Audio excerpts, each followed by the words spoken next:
Dia tidak menangis, dia tidak gemetar. Dia hanya diam tepat di samping koper itu. Kebetulan aku sedang lewat di belakang dermaga Santa Monica. Udara pagi itu bercampur antara aroma asin ombak dan wangi manis jajanan di tepi jalan. Saat itu sekitar jam 10 pagi. Matahari sudah terang di langit dan keramaian turis belum benar-benar dimulai. Saat itulah aku melihatnya. Seekor anakan German Shepherd, usianya tak lebih dari 5 bulan. Bulunya yang hitam dan coklat tampak kusam dan tak bernyawa di bawah lapisan kotoran. Salah satu kaki belakangnya tertekuk dengan aneh. Dia diikat ke bangku tua dengan tali merah, duduk diam di samping koper kecil berwarna pink yang sudah penyok. Stiker unicorn yang memudar di koper itu memberitahuku bahwa benda itu dulu pernah berarti bagi seseorang. Di tali anjingnya tertempel secarik kertas. Dia rusak. Aku nggak bisa bantu dia. Mungkin kamu bisa. Aku tak bisa mengalihkan pandangan. Dia tidak menggonggong atau mengibaskan ekornya, hanya menatap ke gang dengan mata yang lebar dan kosong, seolah menunggu seseorang yang berjanji akan kembali. Perlahan aku berlutut. "Hai, kamu punya nama?" Bisikku. Tidak ada reaksi. Aku menoleh ke sekeliling, jalan sepi, suara ombak dan anak anjing ini yang lebih mirip bayangan daripada seekor anjing. Aku membuka resleting koper itu. Ada kaos anak, kalung kecil, dan kotak jus yang sudah penyok. Seseorang dulu pernah peduli, atau setidaknya berusaha. Tapi apapun itu, sekarang sudah hilang.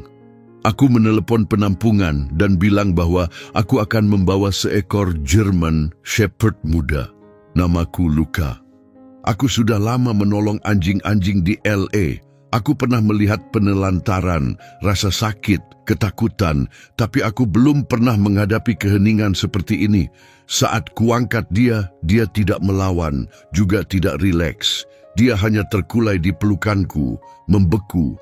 Matanya tak pernah lepas dari gang itu. Di mobil, aku berbicara pelan padanya. "Kamu nggak rusak, kamu cuman menunggu ya." Di penampungan Santa Monica, tim langsung menyambutku di bagian penerimaan. Aku menyerahkan koper dan catatan itu. Ekspresi mereka mengatakan apa yang tak sanggup kami ucapkan. Dia tetap diam saat diperiksa. Tidak ada chip, sedikit kurus. Ada memar di kaki belakang, cedera lama yang sembuh dengan posisi salah. Dia tidak meringis, hanya terus melirik ke jendela, menunggu. Saat aku mengisi formulir data, tanganku gemetar lebih dari yang ingin kuakui. Nama Maya, rasanya itu nama yang tepat. Sebelum pergi, aku menatapnya sekali lagi. Dia tidak menatapku, juga tidak menatap staf. Hanya menatap keluar pintu kaca, ke arah tempat asalnya. Matanya tak berkedip. Dia tidak takut, dia setia, tapi bukan setia karena dilatih atau karena kasih sayang. Ini setia karena kehilangan, jenis kehilangan yang tenang dan sabar, jenis kehilangan yang tidak menangis, jenis kehilangan yang menunggu. Aku ingin memberitahunya bahwa mereka tidak akan kembali, tapi aku diam. Bagian dari diriku juga sulit mempercayainya. Sudah berapa lama dia duduk di sana? Bagaimana seseorang bisa meninggalkan anak anjing seperti itu dan pergi begitu saja? Keesokan harinya, dia masih belum makan. Maya meringkuk di sudut kandangnya, kepalanya di atas kedua kaki depannya, matanya terbuka lebar, menatap. Aku membawa semangkuk ayam dan nasi hangat, makanan yang lembut untuk perutnya. Dia tidak bergerak. Dia hanya terus menatap ke jendela kecil itu, seolah angin akan membawa seseorang kembali padanya. Dia mulai menutup diri, kata Elena, salah satu petugas, pelan. Kadang mereka begitu, mereka seperti menghilang ke dalam diri sendiri. Tapi dia ada di sana, aku bisa merasakannya, seperti ketegangan di udara. Aku duduk bersila di lantai kandang, mangkuk makanan di sampingku. "Aku tahu kamu belum siap," kataku. "Aku cuma mau di dekatmu."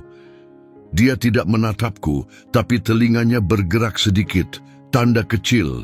Aku meraih lagi isi koper itu, kaos ungu berkilau, kotak jus dengan sedotan yang masih menancap, sikat anjing baru. Semua jelas milik seorang anak perempuan. Semua terlupakan, seperti Maya.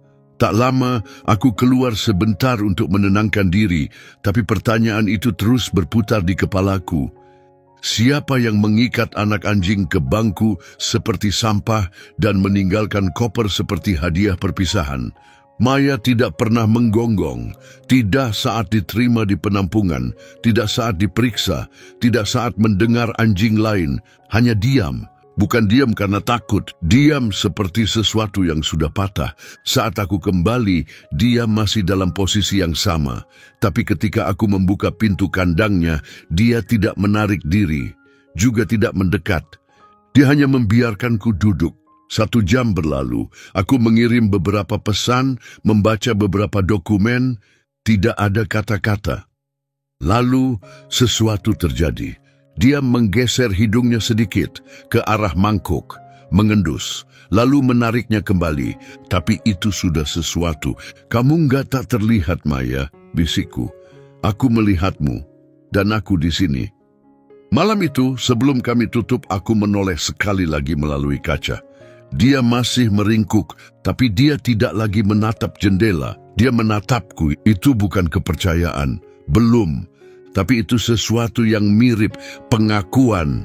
Itu kecil, tapi mungkin memang itu intinya.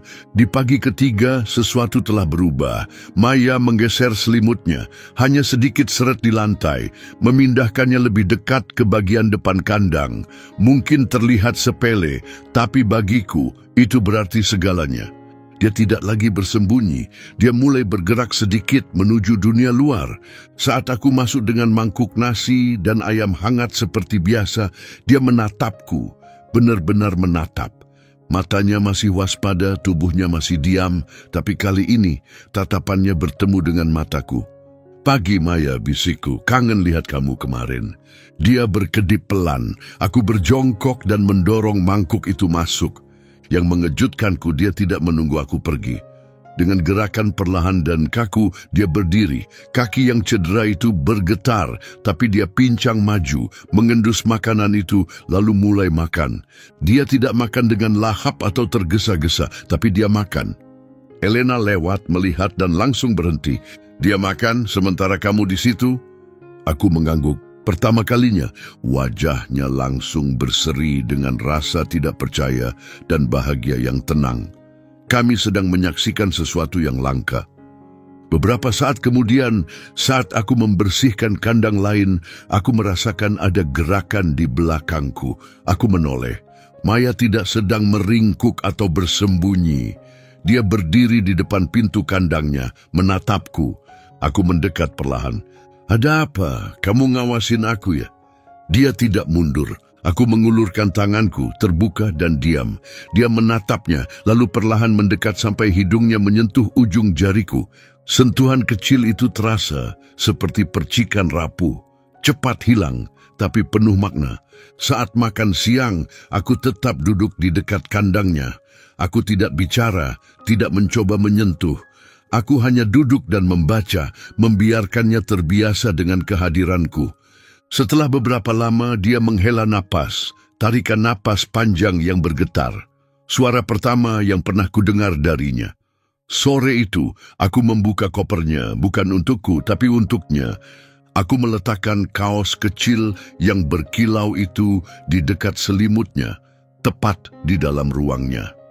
Rasanya benar. Seperti menaruh sepotong ceritanya di tempat dia bisa memutuskan sendiri apa yang akan dia lakukan dengannya. Malam itu dia mendekatinya, dia mengendus pelan, lalu melingkarkan tubuhnya di sekitarnya seolah itu adalah sesuatu atau seseorang yang sangat dia rindukan.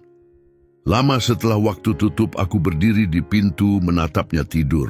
Salah satu kakinya menindih kaos itu, seperti sedang memegang sesuatu yang tak bisa dia sebutkan. Dan saat itu aku mengerti, dia bukan hanya sedang memegang, dia sedang mengingat. Dan mungkin, hanya mungkin berharap, keesokan harinya, dia tidak lagi berbaring saat aku datang. Dia duduk tegak menghadap pintu, matanya waspada, telinganya sedikit terangkat. Dia menatapku berjalan melintasi ruangan sampai ke kandangnya. Tidak ada gerakan mundur, tidak ada keraguan, hanya rasa ingin tahu. "Pagi, Maya," kataku pelan. "Tidur nyenyak?" Tentu saja dia tidak menjawab, tapi saat aku membuka pintu dan meletakkan mangkuknya, dia berdiri lagi, pincang, hati-hati. Tapi dia berjalan, dan kemudian dia melakukan sesuatu yang tidak aku sangka. Dia menatapku dan mengibaskan ekornya, hanya sekali. Gerakan kecil, ragu-ragu, tapi bagiku rasanya seperti teriakan harapan. German Shepherd seperti Maya tidak diciptakan untuk diabaikan. Mereka hidup untuk terhubung, melindungi, dan menjadi bagian dari sesuatu. Dan untuk pertama kalinya, dia terlihat seperti siap untuk itu lagi. Aku melangkah hati-hati masuk ke kandangnya dan duduk bersila, memberinya ruang. Dia mendekat dengan sendirinya, satu kakinya sedikit terseret. Dia mengendus sepatuku. "Mau keluar?" tanyaku sambil meraih talinya dengan lembut. Dia tidak menarik diri, jadi kami berjalan bersama untuk pertama kalinya. Kami tidak pergi jauh, hanya ke halaman rumput tenang di belakang yang disinari lembut cahaya pagi. Aku duduk di bangku, sementara dia menjelajah, perlahan dan goyah. Dia mengendus daun, lalu tanah. Kemudian dia menoleh padaku, telinganya terangkat dan dia melangkah mendekat. Aku menepuk bangku di sampingku. "Kamu boleh duduk di sini." Dia tidak naik, belum, tapi dia duduk tepat di depanku, dekat, mengawasi. Dan untuk pertama kalinya, aku tidak melihat tali itu, atau koper itu, atau keheningan itu. Aku melihat seekor anak anjing. Dalam sekejap itu, meskipun hanya sesaat, dia terasa seperti milikku. Saat kami kembali masuk, dia berjalan ke kandangnya tanpa ragu, tanpa dibujuk, tanpa takut. Siang itu, aku memperbarui catatannya. Catatan perilaku, hari keempat. Melakukan kontak mata, mengibaskan ekor, merespon suara. Berjalan tenang dengan tali, nyaman dengan kedekatan, mengenali namanya. Aku menulis semuanya, lalu menambahkan sesuatu yang di luar prosedur. Dia memilih untuk kembali kepada kami. Malam itu, setelah lampu dimatikan dan penampungan hening, aku berkeliling sekali lagi. Aku berhenti di kandangnya. Dia masih terjaga, matanya terbuka, mengawasi. Saat aku berbisik, "Selamat tidur, Maya," dia menurunkan kepalanya ke atas kakinya dan ekornya bergerak pelan 2 kali. Di hari kelima, bukan hanya staf yang memperhatikannya lagi. Kami semua diam-diam memperhatikan perkembangannya, seperti menyaksikan sesuatu yang rapuh mulai tumbuh. Sekarang pengunjung mulai berhenti. Keluarga, pasangan, orang tua dengan anak-anak berjalan dari kandang ke kandang mencari percikan itu. Maya bukan pilihan yang jelas. Dia tidak melompat-lompat seperti terrier berbulu kusut beberapa kandang di sebelah. Dia tidak menyala dan menggoyangkan seluruh tubuhnya seperti campuran Labrador itu. Dia hanya duduk di sana, tenang, diam, waspada. Telinganya tegak, tatapannya dalam. Seolah dia membawa beban sesuatu yang jauh lebih tua dari usianya. Sekitar tengah hari, seorang anak laki-laki, mungkin 8 atau 9 tahun, berambut keriting, mengenakan hoodie Batman, berjongkok di depan kandangnya. Dia berbisik sesuatu yang tidak bisa kudengar. Maya memiringkan kepalanya, lalu perlahan dia bangkit dan berjalan mendekat. Terlihat goyah, tapi tekadnya kuat. Ibunya menarik lengannya. "Jangan, nak, dia kelihatan sakit." "Dia nggak sakit," jawab anak itu. "Dia cuma kesepian." Ibunya tertawa kecil, terdengar terpaksa. "Kita nggak akan mengadopsi anjing rusak. Ayo pergi." Mereka pun pergi. Maya kembali ke tempatnya dan duduk. Matanya tetap menatap tempat anak itu tadi berdiri. Dia tidak menangis, tidak merengek, tapi bahunya sedikit merosot, seperti balon yang perlahan kehilangan udara. Aku memasukkan tanganku ke dalam saku untuk menyembunyikan rasa tegang. Aku ingin berteriak, "Dia nggak rusak." Dia berhasil bertahan, tapi aku diam saja. Nanti sore, aku membawanya lagi ke halaman belakang. Matahari mulai turun, menebarkan cahaya keemasan yang lembut. Aku membawa bola tenis untuk berjaga-jaga. Dia menciumnya, menepuknya sekali dengan kakinya, lalu berbaring di sampingku di atas rumput. "Kamu nggak perlu bermain," bisikku pelan. "Kamu nggak perlu melakukan apapun sebelum kamu siap." Dia menoleh dan meletakkan dagunya di lututku. Aku terdiam. Gerakan kecil itu, sederhana sekali, terasa seperti kunci yang memutar pintu yang tak kusadari pernah kututup. Itu mengingatkanku pada Buck, anjing German Shepherd lamaku yang sudah lama pergi. Dia juga sering meletakkan kepalanya di kakiku seperti itu, seolah berkata, "Aku percaya padamu, aku di sini." Maya tetap begitu lama sekali, diam dan hangat. Saat aku menoleh ke arah pintu, kulihat Elena sedang mengawasi kami. Matanya berkaca-kaca. "Dia memilihmu," ucapnya tanpa suara. Tapi itu bukan rencananya. Kami punya aturan, dan aku tahu Maya butuh lebih dari apa yang bisa kuberi. Tapi saat itu, dia bukan sekadar anjing yang kami selamatkan. Dia adalah jiwa yang mulai ingat bagaimana caranya hidup. Dan aku tidak tahu apakah aku sanggup melepaskannya. Malam itu juga, tak lama setelah pintu dikunci, hal itu terjadi. Aku baru saja mengamankan pintu terakhir saat ku dengar suara itu. Suara pelan, kuku menepuk lantai keramik. Lalu berhenti, kemudian bunyi derit pintu belakang.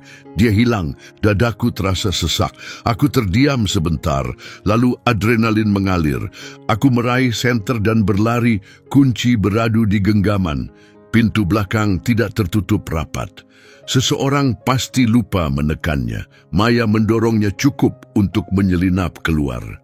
"Dia nggak akan lari jauh," kataku pada diri sendiri. "Dia masih dalam masa pemulihan." Tapi aku sudah tahu dia akan kemana. Aku melompat ke truk dan melaju di jalanan sepi. Angin malam membawa aroma laut. Beberapa menit kemudian, aku tiba di tempat itu, dekat dermaga, gang yang sama. Lampu depanku menembus kabut, dan di sanalah dia, duduk diam di samping bangku tua. Tali kekangnya masih terpasang, tergeret di tanah. Koper yang dulu ku bawa ke penampungan seolah masih terlihat di sampingnya. Dia tidak bergerak saat aku mendekat, tidak menoleh padaku. Dia hanya duduk menatap gang gelap, seperti prajurit yang sedang berjaga. Aku menurunkan diri duduk di sampingnya, dan cukup lama kami hanya diam bersama. "Kamu benar-benar percaya mereka akan kembali?" "Ya," bisikku. Dia berkedip pelan, seperti terjebak antara harapan dan kenyataan. "Kamu bukan lari dari kami, kamu berusaha kembali kepada mereka." Tenggorokanku terasa tersumbat. Aku menatap ke arah laut. Kilau air di bawah lampu jalan terasa begitu kejam dibandingkan makna momen ini. "Mereka nggak pantas dapatkan kesetiaanmu, Maya," gumamku, "tapi mungkin aku pantas." Saat itu juga dia menyandarkan seluruh tubuhnya ke kakiku. Tanpa ragu, tanpa takut, bukan kebiasaan, tapi pilihan. Aku perlahan melilitkan tali kekang di pergelangan tanganku dan berdiri. "Ayo pulang, nah. Ayo ke tempat di mana kamu diinginkan." Dia mengikuti. Masih pincang tapi langkahnya mantap. Sesampainya di penampungan, aku tidak menaruhnya di kandang. Aku menggelar selimut di lantai di sampingnya dan berbaring.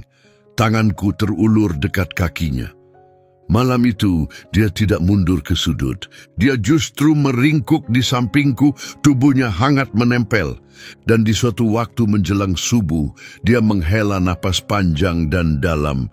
Bukan napas sedih, bukan napas takut, tapi napas damai. Dia telah kembali ke tempat di mana dia dulu ditinggalkan. Dan kali ini, dia memilih untuk kembali padaku. Keesokan paginya kutemukan dia di depan kandang, tidak bersembunyi, tidak meringkuk erat. Dia berdiri, masih agak goyah, tapi tegak. Saat aku masuk, dia mengibaskan ekornya. Tidak heboh, hanya sekali, "Tenang, kamu hebat," bisikku pelan sambil memasang tali kekangnya. Kami berjalan keluar seperti biasa. Tapi kali ini, dia yang memimpin. Hidungnya menempel tanah, telinganya siaga, matanya fokus, bukan pada bayangan, tapi pada saat ini. Dia mencium rumput pohon setiap sudut seperti melihat semuanya untuk pertama kali. Saat angin bertiup dan mengibaskan telinganya, dia tidak ciut. Dia tetap berdiri. Di tepi halaman dia berhenti dan menatapku. Ekornya berayun pelan, lalu tiba-tiba dia menggonggong, hanya sekali. Kuat, jelas, semuanya terdiam. Elena berlari keluar, terkejut. Itu dia? Aku tersenyum. Iya, itu Maya. Rasanya seperti mendengar seseorang berbicara untuk pertama kalinya setelah bertahun-tahun diam. Sejak saat itu, dia mulai menemukan kembali hidupnya. Dia menemukan mainan yang dia suka, tali dengan simpul hijau lusuh, dan membawanya kemanapun. Dia tidur di depan kandang, berbaring di bawah matahari, perut menghadap ke atas, seolah akhirnya dia merasa aman. Dia bahkan menepuk anak-anak anjing lain, hanya sekali dua kali, tapi cukup untuk menunjukkan dia mulai ingin berinteraksi. Kami menyesuaikan penyangga kakinya, dan dokter hewan tersenyum saat memeriksanya. Pemulihannya lebih cepat dari dugaan, katanya. Si kecil ini punya semangat besar. Setiap malam dia menunggu aku lewat sebelum akhirnya berbaring. Pernah sekali aku sengaja berdiri di luar jangkauan pandangnya untuk mengetes. Dia tetap duduk, telinganya bergerak-gerak, matanya menatap lorong, sampai akhirnya dia melihatku. Lalu dia berbaring, seolah tugasnya sudah selesai. Dia sudah terikat padamu, kata Elena pelan. Kamu adalah tempat aman baginya. Aku ingin mengatakannya, aku ingin dia tetap di sini, tapi aku tidak bisa. Aturannya tidak mengizinkan adopsi sebelum masa 30 hari berakhir. Dan meskipun diizinkan, jauh di dalam hati aku tahu, Maya butuh lebih dari yang bisa ku beri. Dia pantas mendapatkan hidup penuh ruang, keluarga, dan kebahagiaan tanpa syarat. Tapi setiap kali dia menyandarkan kepalanya ke dadaku saat jalan sore, aku bertanya-tanya bagaimana aku sanggup melepaskannya. Karena ini bukan lagi tentang menyelamatkan seekor anjing. Ini tentang percaya lagi bahwa kesembuhan itu nyata, bahwa dalam diam masih ada kehidupan, bahwa cinta akan kembali, bahkan setelah kehilangan. Sekitar tengah hari, sepasang suami istri yang tenang masuk ke penampungan. Mereka tidak menanyakan anjing tertentu. Pria itu tinggi, mengenakan pakaian santai. Wanita itu memakai jaket denim lembut di atas gaun bunga. Senyumnya tampak gugup, seperti tidak yakin apakah senyum itu boleh ada di sana. Kami nggak punya anjing tertentu, katanya pada Elena. Kami cuma ingin bertemu dengan yang butuh kami. Elena menoleh padaku. Luka, katanya. Maya? Dadaku terasa sesak. Aku berjongkok di samping kandangnya dan memasang tali kekangnya. Kamu siap ketemu orang baru? Tanyaku pelan. Dia berdiri sendiri, masih terpincang tapi itu tidak lagi mendefinisikannya.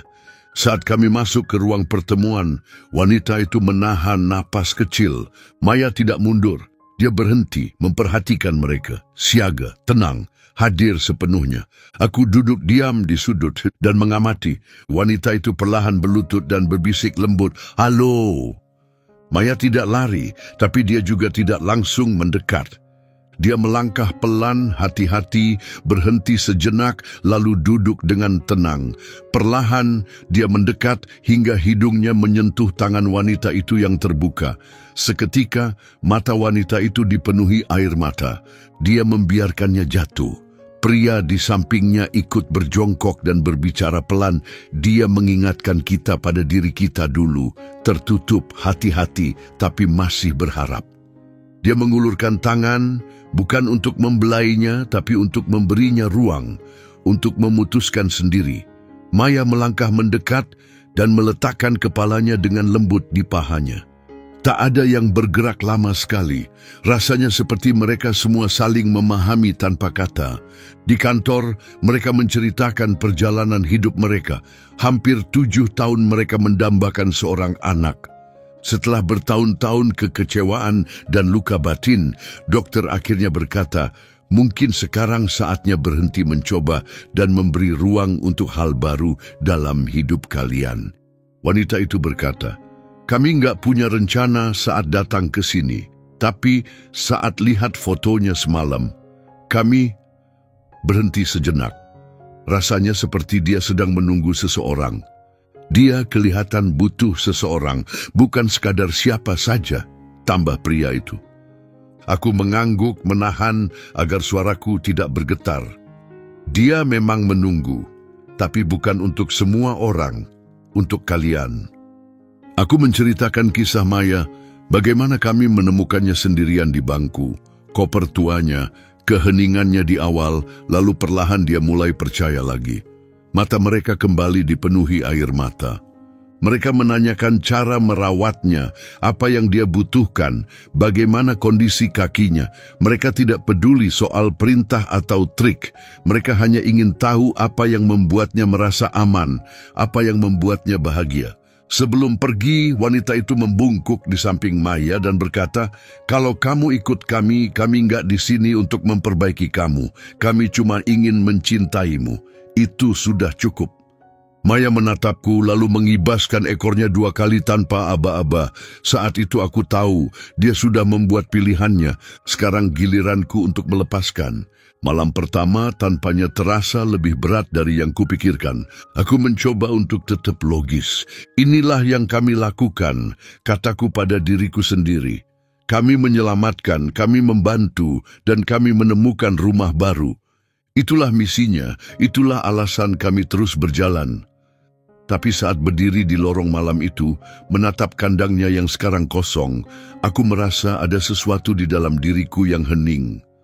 Aku sudah melepas nameplate-nya, aku sudah melipat selimutnya, menaruh mainan tali kesukaannya di kotak bertuliskan diadopsi. Tapi aku terus melirik kandangnya, seakan masih berharap melihat matanya menatapku lagi. Emma dan Samuel menjemputnya pagi itu. Mereka datang dengan tali kekang lembut, tali berwarna pink, dan selimut yang membawa aroma mereka. Maya membiarkan mereka memasang semua tanpa ribet. Dia bahkan mengibaskan ekornya saat pintu mobil dibuka. Dia menoleh sekali, bukan karena takut, hanya hadir. Seakan dia berkata, sekarang aku sudah siap, terima kasih. Aku mengangguk dan tersenyum menahan perasaan. Dia akan baik-baik saja, kata Emma lembut melihat keraguanku. Aku tahu, bisikku balik, dan aku benar-benar tahu, tapi meski kamu tahu, rasanya tetap perih. Malam itu, aku mencoba mengalihkan pikiranku. Aku memasak, menyalakan acara yang tak perlu dipikirkan, dan pura-pura ruangan itu tidak terasa lebih sepi dari biasanya. Tapi sekitar jam 10, aku berjalan menyusuri lorong, tempat aku menaruh barang-barang Maya. Aku membuka koper yang sama seperti saat pertama kali kami menemukannya. Permukaannya sudah pudar, masih penuh stiker berkilau, sudutnya penyok. Di dalamnya ada kaos kecilnya, kotak jusnya sudah hilang, tapi sikat kecilnya masih ada. Aku menggenggamnya dan duduk di lantai.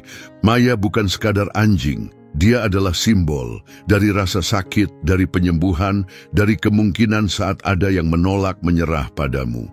Aku duduk di sana cukup lama memikirkan dia. Keesokan paginya, Elena menemuiku di pintu dengan senyum. Kamu harus lihat ponselmu, katanya. Itu video. Maya berbaring dengan tenang di antara Emma dan Samuel di sofa, kepalanya di pangkuan Emma. Kaki belakangnya bergerak pelan saat tidur. Selimut membungkus tubuhnya dan perapian menyala di latar belakang.